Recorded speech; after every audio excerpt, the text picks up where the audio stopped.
Hello guys, আজকে আবার নতুন করে একটা ভিডিও নিয়ে আসলাম। কথা বেশি না বলে ভিডিওটা শুরু করা যাক। কি বলো ভাইয়া? হ্যাঁ আগে আমি রিস্কে চালাইতাম। তার একদিন একটা প্রাইভেট কারের লগে আমার অ্যাক্সিডেন্ট হইলে আমার পাওটা মচকে গেল। তাতে আরে আমি করলাম কি, ওই লোকের দ্বারে জরিমানা চাইলাম। আমি জরিমানা ধরলাম কত, 15 লাখ। ওই লোক আর দিয়ে চাললে না, ওনার 15 প্রাইভেট লাখ। কারটা আমি নিয়ে নিলাম।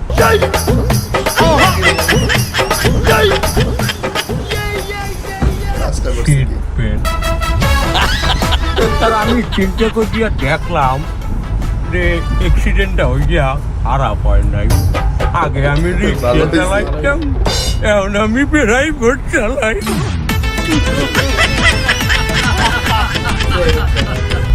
ওরা আমি আমি ইঞ্জিন রিক্সা চালাইতাম, তো আমার হাত ভালো।